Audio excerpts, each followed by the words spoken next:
लेकिन सर वो अगर मैंने पर्सनली वो देखा था वीआर तो वो फाउल था।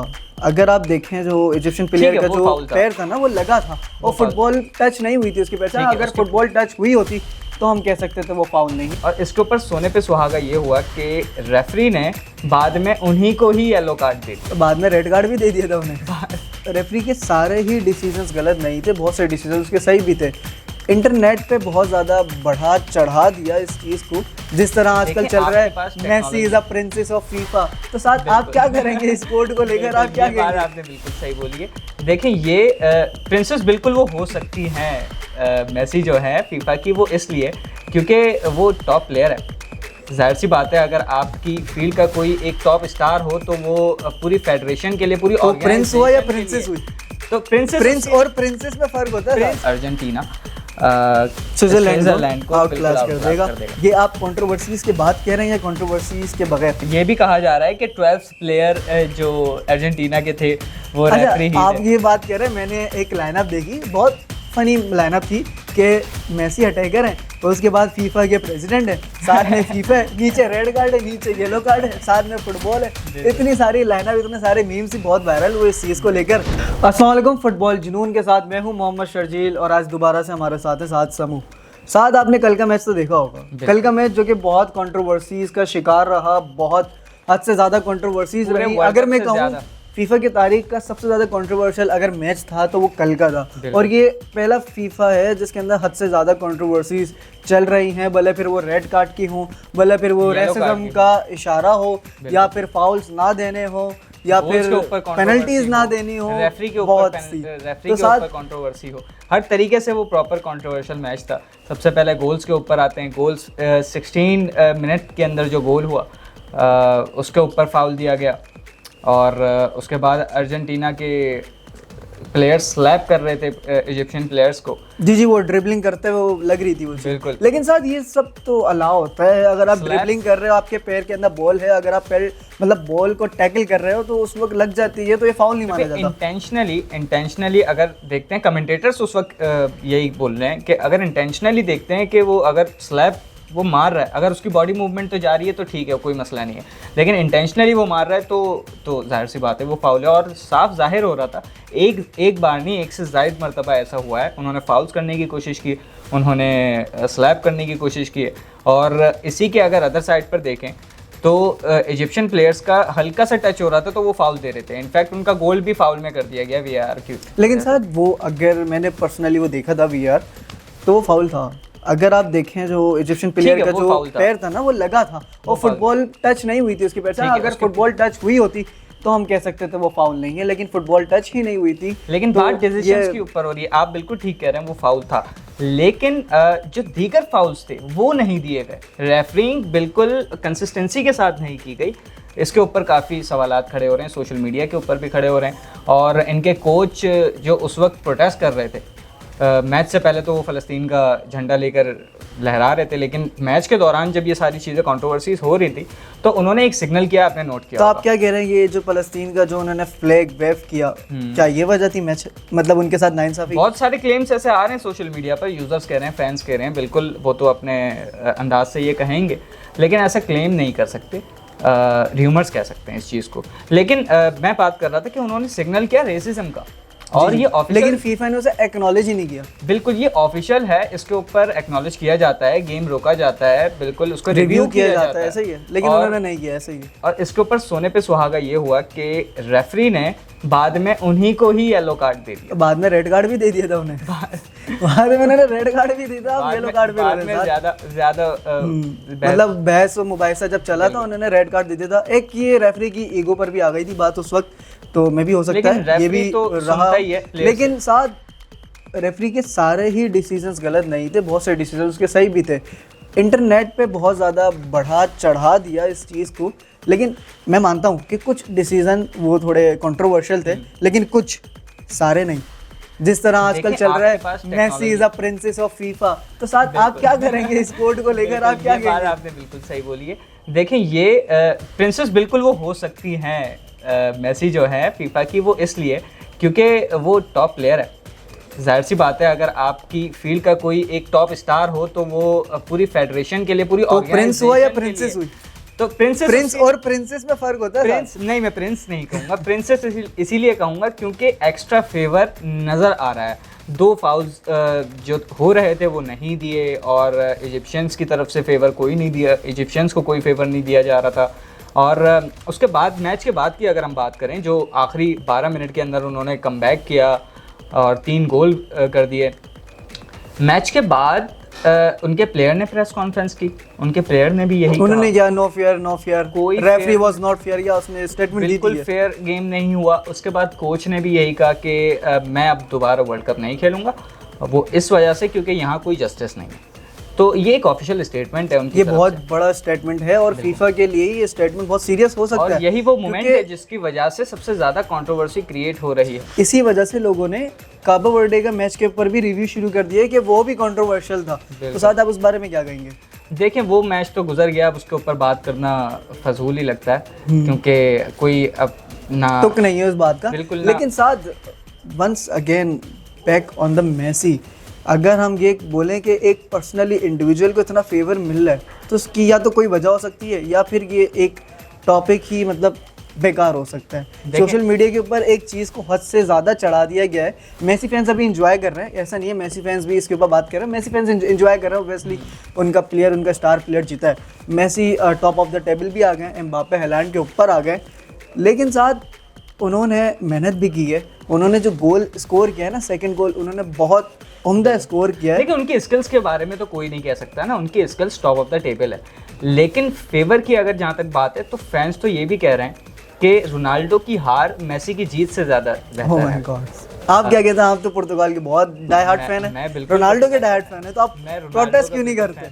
मैं प्रोटेस्ट, मुझे डर लग रहा था आपको ये शो करते हुए कहीं ऐसा ना आप यहाँ खड़े हो जाए प्रोटेस्ट प्रोटेस्ट प्रोटेस्ट। हम शो ही नहीं करेंगे। तो खैर जाहिर हो रहा होगा कि मैं प्रोटेस्ट पर हूँ, लेकिन एज अ फुटबॉल फैन मुझे थोड़ा सा डिसहार्ट हुआ कि वाकई रेफरी ने जस्टिस नहीं किया। मारी गई। ठीक है, डिसीजंस हो जाते हैं, इतनी टेक्नोलॉजी के बावजूद, वीआर के बावजूद डिसीजंस हो जाते हैं, लेकिन रेसिज्म का जो साइन था उस पर तो उसे एटलीस्ट एक्नॉलेज करना चाहिए था। ठीक है, क्योंकि फीफा के प्रेसिडेंट वहीं बैठे हुए थे उस वक्त। और अगर कंट्रोवर्सीज की बात करें, ज़्यादा फेवर की बात करें फिर, तो इस फीफा वर्ल्ड कप में एक और बहुत बड़ी रेड कार्ड वाली बात कर रहे हैं आप, ट्रम्प की बात कर रहे हैं, बहुत बड़ी कंट्रोवर्सी है ये कि यूएसए के स्ट्राइकर को रेड कार्ड दिया गया, अगले मैच में उन्होंने नहीं खेलना था, और ट्रम्प रिवोक करवा दिया वो उनका रेड कार्ड, प्रेसिडेंट ने बिल्कुल रिवर्स करवा दिया। इसके अलावा और भी बहुत सी कंट्रोवर्सीज रही हैं। ईरान का हो ग्रुप स्टेजेस में जिस तरह ईरान को ट्रीट किया गया, ईरान के साथ हुआ, वो तो प्रेडिक्टेबल उनके प्लेयर्स को चीज मतलब वो नहीं दिए गए, क्या कहते हैं उसके साथ, उनको होटल्स नहीं दिए, वीज़ास नहीं दिए, हर मैच के बाद वापस जाना पड़ता था। ऑफसाइड्स के इतने कंट्रोवर्सीज रही उस चीज को लेके। लेकिन इन सब कंट्रोवर्सीज एक और चीज जो हॉट टॉपिक चल रहा था वो ये था कि रोनाल्डो को जानबूझ के उन्होंने बाहर करवाया। ये भी मैंने कहीं ना कहीं रोनाल्डो फैंस की कोई पोस्ट पढ़ी कि अगर मेसी हार रहा होता है तो उसे 10 से 15 मिनट एक्स्ट्रा दे दिए जाते हैं, और अगर रोनाल्डो हार रहा होता है तो 1 से 2 मिनट दिया जाता है। क्या आपने ये चीज़ कहीं नोटिस करी साथ? देखें, इसके ऊपर नोटिस में तो कोई चीज़ नहीं आई ऐसी, लेकिन ये कह सकते हैं वो मैच बहुत टफ था, वो फाइट जारी थी स्पेन की तरफ से भी और पोर्चुगल की तरफ से भी, और बिल्कुल 90th मिनट पे वो गोल हुआ था। तो नहीं कह सकते कि जितवाया जा रहा था, और ना रेफरीज के ऐसे डिसीजंस आ रहे थे कि हम। लेकिन रिसेंट मैचेस में तो आप कह रहे हैं कि मेसी को जितवाया जा रहा था, Messi is a princess of FIFA. इस मैच में मैं बिल्कुल, ये आपकी स्टेटमेंट बहुत कंट्रोवर्शियल है। नहीं, जो आपने कहा है ये मैं सोशल मीडिया के हवाले से कह रहा हूँ। सोशल मीडिया पे ये ट्रेंड्स चल रहे हैं, बिल्कुल प्रिंसेस उसको कहा जा रहा है, और प्रिंस नहीं कह सकते, प्रिंस तो वही है जो डिजर्व करता, जिसके साथ फेवर हो, रेफरी की फेवर हो, फीफा पूरी एडमिनिस्ट्रेशन की फेवर हो, उसको प्रिंसेस ही कहेंगे। तो चलिए साथ अब मान लेते हैं आपकी बात को। अब हम नेक्स्ट टॉपिक पे बढ़ते हैं, जो कि क्वार्टर फाइनल्स का राउंड है। क्वार्टर फाइनल्स के राउंड में 4 मैचेस हैं, ऑब्वियसली 8 टीमें हैं। मोरक्को वर्सेस फ्रांस का मैच है, देन उसके बाद मैच होगा नॉर्वे वर्सेस इंग्लैंड, उसके बाद हमारे पास जो थर्ड स्लैप है वो है बेल्जियम वर्सेस स्पेन का, फिर अर्जेंटीना का कोलंबिया।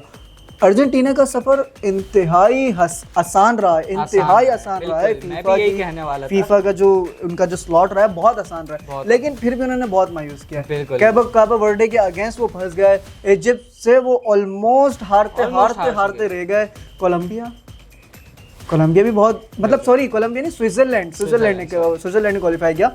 स्विट्जरलैंड भी उनके लिए बहुत आसान हरीफ है। और अगर नेक्स्ट मैच की अगर हम बात करें तो अगर स्पेन जीतता है बेल्जियम से तो अर्जेंटीना खेलेगा स्पेन से, जो कि स्पेन शायद उन्हें टक्कर दे सकता है और बहुत टक्कर दे सकता है अगर अर्जेंटीना इसी तरह खेलता रहे। स्पेन बहुत फॉर्म में चल रहा है। आपको मैं एक और चीज़ बताऊं, बताएं। स्पेन ने अभी तक एक भी गोल कंसीड नहीं किया अर्जेंटीना के खिलाफ। अर्जेंटीना के खिलाफ नहीं, पूरे फीफा 2026 में ना ग्रुप मैचेस में उन्होंने कोई गोल कंसीड किया है, ना राउंड ऑफ 32 में उन्होंने कोई गोल कंसीड किया, ना राउंड ऑफ 16 में उन्होंने कोई गोल कंसीड किया। अभी तक स्पेन में कोई भी टीम ऐसी नहीं है जिसने स्पेन को गोल किया हो, स्पेन के अगेंस्ट गोल किया हो। अच्छा, तो साथ आपको क्या लगता है, मैं पर्सनली ये जो मैं चीज़ डिस्कस कर रहा हूँ ना, स्पेन की डिफेंडिंग और गोल कीपिंग की बहुत तारीफ बनती है इस चीज़ के ऊपर कि उन्होंने अभी तक कोई भी एक गोल कंसीड ही नहीं किया। उसके अलावा और भी कोई टीम ऐसी नहीं है जिसने कोई कंसीड ना किया हो, ये एक इकलौती ऐसी टीम है जिसने अभी तक कोई गोल कंसीड ही नहीं किया। और बेल्जियम सही है, हरीफ सही है, उनके लिए ना कोई कम है ना कोई भारी है, उनके लिए मतलब मुकाबला सही है। तो साथ आपको क्या लगता है अगर बेल्जियम से वो जीत जाता है अर्जेंटीना के अगेंस्ट फंसा पाएंगे अर्जेंटीना? देखिए क्वार्टर फाइनल्स की अगर बात करें तो अगर कोई ऐसी कंट्रोवर्सी मजीद नहीं होती, क्योंकि एक के बाद एक इतनी बड़ी कंट्रोवर्सी आ रही है जिसको पूरा मीडिया कवर कर रहा है, सोशल मीडिया पे मीम्स बन रही हैं उसके ऊपर, तो अगर ऐसी कंट्रोवर्सी नहीं होती है तो अर्जेंटीना का सफ़र मुझे थोड़ा सा लड़खड़ाता हुआ नज़र आ रहा है, लेकिन जो कि शुरू से ही नज़र आ रहा है, जो कि शुरू से नज़र आ रहा है। लेकिन फिर भी एज अ फुटबॉल फैन तो हम यही कहेंगे कि अर्जेंटीना ही जीतेगा, क्योंकि सामने कोई ऐसी टीम नजर नहीं आती है। नहीं, फ्रांस आपकी प्रेडिक्शन है, फ्रांस आपकी प्रेडिक्शन है 2018 उसके अलावा स्पेन भी उन्हें टक्कर दे सकती है।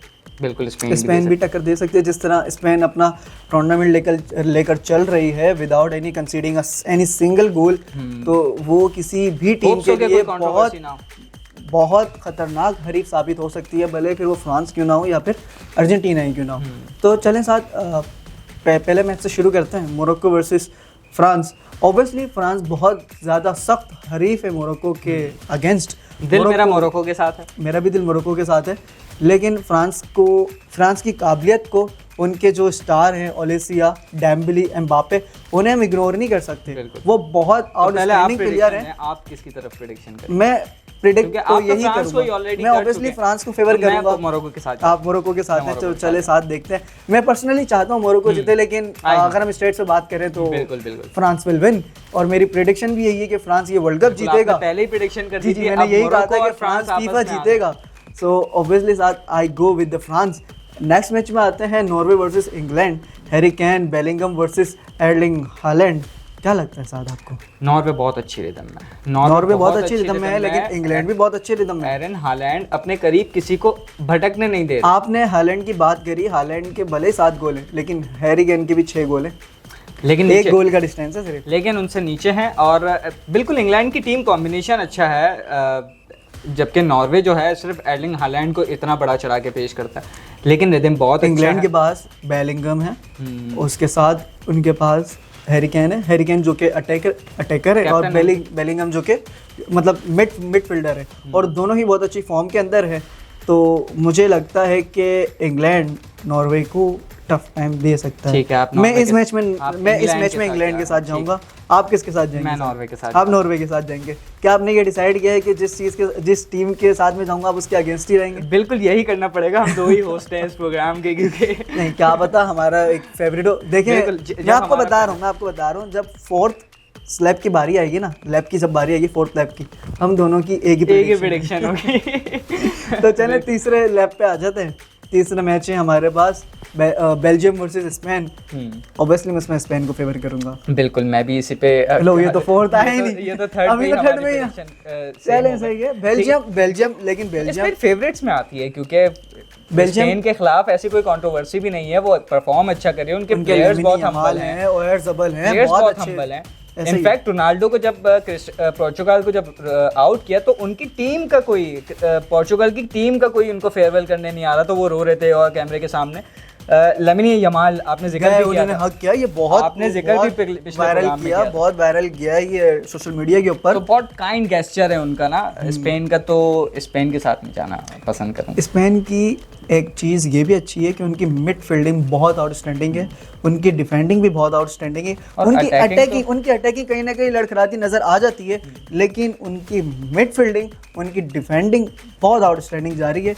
यही वजह है कि उन्होंने अभी तक पूरे फीफा में कोई भी एक गोल कंसीड नहीं किया। सही है। अब मैं ऑब्वियसली स्पेन के साथ जाऊंगा, बेल्जियम जो कि कम हरीफ नहीं है, बेल्जियम ने रिसेंटली 4-1 से मैच हराया है। तो साथ आपको क्या लगता है, चलो हमने स्पेन को तो फेवर कर दिया, हमने स्पेन की प्रिडिक्शन दे दी, क्या लगता है बेल्जियम के अगेंस्ट स्पेन कोई गोल कंसीड कर पाएगा? क्या ये स्ट्रीक टूट पाएगी? नहीं, ये स्ट्रीक नहीं टूट पाएगी बिल्कुल। वो 90 मिनट्स के मैच में बेल्जियम आप कह रहे हैं कोई एक भी गोल नहीं मार पाएगा? स्पेन आउट क्लास कर देगा, मुझे जैसा लगता है स्पेन आउट क्लास कर देगा। और ऐसा दूसरा क्वार्टर फाइनल भी, फोर्थ क्वार्टर फाइनल भी ऐसा ही होगा कि अर्जेंटीना स्विट्जरलैंड को आउट क्लास कर देगा।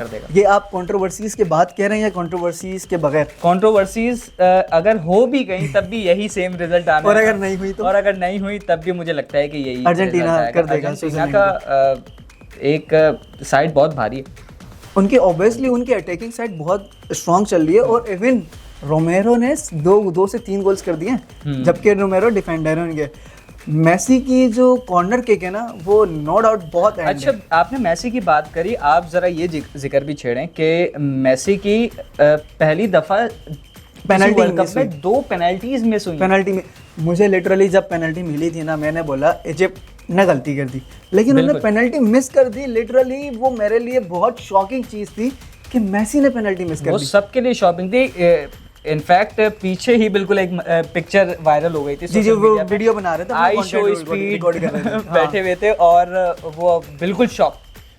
तो आपने आई शो स्पीड की एक चीज देखी, वो बहुत मतलब सैड नजर आई इजिप्ट के लिए। वो पोर्चुगल फैन है बिल्कुल, ऑब्वियसली वो अर्जेंटीना के अगेंस्ट थे और अर्जेंटीना के लेकिन उन्होंने भी ये चीज़ फील की, उन्होंने भी ये चीज़ फील की जो मतलब जो नाइंसाफी चल रही थी, तनाज़ियात चल रहे थे। पूरी दुनिया ने देखा क्या हुआ इजिप्ट के साथ, उनको जिस कल तरीके तो से सोशल मीडिया भरा पड़ा हुआ था, आप ट्विटर उठा के देखो, फेसबुक उठा के देखो, भरा पड़ा हुआ था।